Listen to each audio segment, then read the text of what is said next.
Debuting minors, sexualizing minors, exploiting contracts, and grueling work schedules are few of the many things wrong with the Korean entertainment industry. Female idols in the industry have undoubtedly been subjected to sexual assault and harassment through the decades, and such cases have sparked many internet debates. However, today on K-Drama Exclusive, we will take a look at the disturbing cases often overlooked because they are cases of male sexual abuse in the industry. God knows how many Johnny Kitagawas are roaming free just because hundreds and thousands of victims are afraid to raise their voices. All in all, this video is about to put some facts into perspective for you. Starting off with the mysterious sexual assault cases where we neither know about the perpetrators nor the victims due to privacy concerns. Many victims already have it hard enough because they have put themselves in a vulnerable position by reporting the abuse. They likely do not want to become the center of media's attention. In 2018, E! News delivered one of the most shocking reports ever about the abuse faced by male artists and trainees in the industry. The company name was not specified, but former male trainees confessed on camera that their company's CEO forced them to perform sexual acts for his pleasures. After the CEO was sentenced for his crimes, it was also found out that a few trainees were abused since their early teens. Even the minors were not spared. And most of these victims didn't quit the company because of multifarious reasons.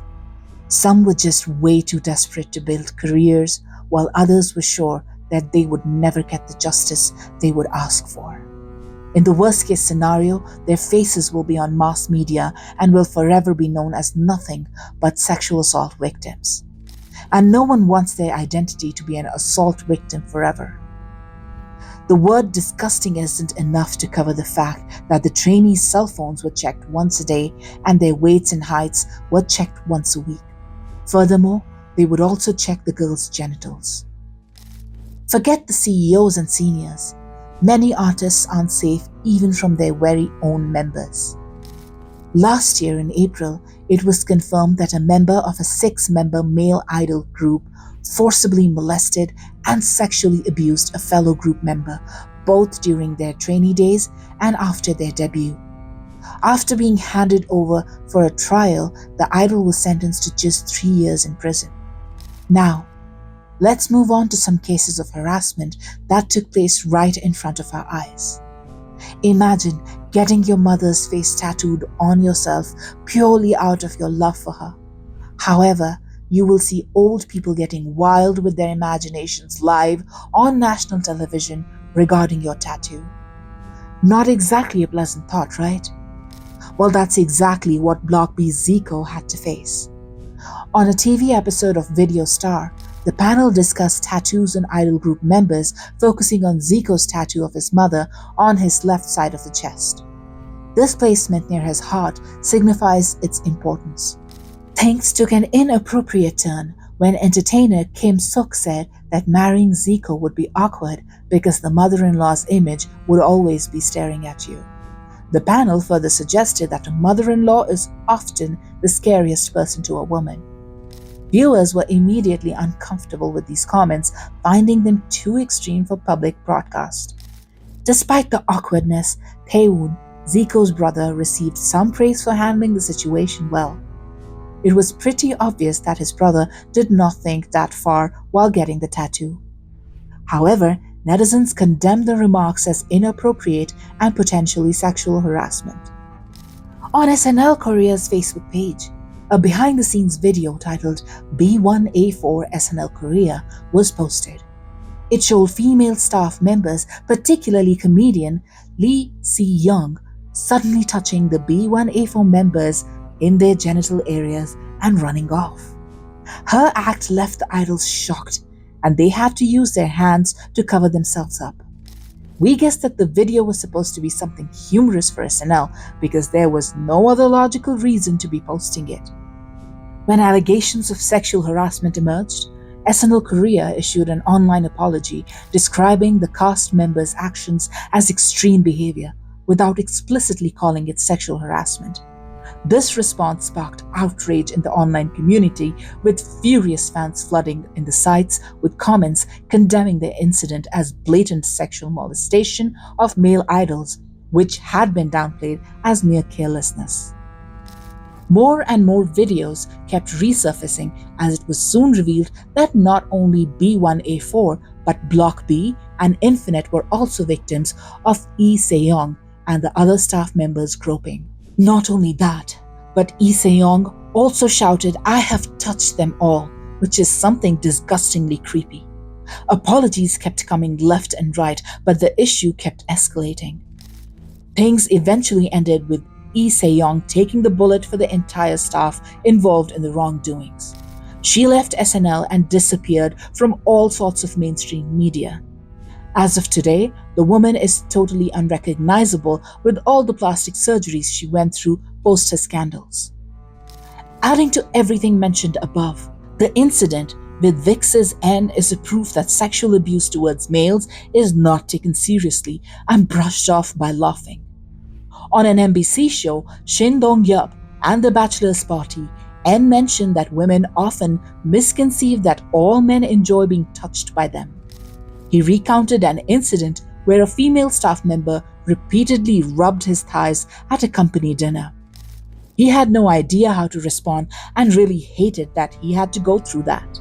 This incident was unequivocally sexual harassment, but of course, N was not taken seriously. The host proceeded to give an insensitive reply and said that he likes it when women touch him first. He even reenacted the scene with Chung Dong-min sitting next to him. 6 male trainees from the D&A Entertainment, a part of the boy group ATEEN, filed a lawsuit against the CEO of their company for sexual abuse.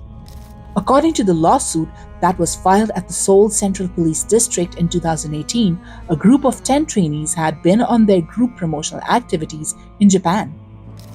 Out of these 10 trainees, 6 of them were sexually abused at a sushi restaurant in Tokyo. Their abuser was none other than their female CEO and the wife of a chairman. The trainees claimed that they were groped by the 2 elderly women and assaulted. The most shocking part was that the CEO's minor daughter was also present at the scene. She was also really disturbed and tried to stop her mother from continuing the horror. One of the minor trainees also watched the scenes unfold and admitted that the incident damaged his mental health greatly. Not only this, the company's treatment of these 10 trainees was inhumane in general even before the incident. Many of them were dealing with psychiatric damage, and no amount of money can ever compensate for what the company did to them. And even though the group managed to win the lawsuit, they met their inevitable fate of disbandment. They had so much potential and their dreams were on the brink of coming true, yet everything ended in the blink of an eye. It was nothing less than a horrible nightmare. At last, it's really crucial to discuss the sexual abuse that male idols face at the hands of so-called fans. Teen Top's CAP was a part of the Korean entertainment industry for 14 long years, and the things that he revealed in a live stream last year are something that everyone needs to hear. According to him, sexual harassment is something that takes a great toll on the mental health of idols, including himself. In one of these live streams, he said, "They, the so-called fans, touch your butt, and there are some people who reveal their chest to you.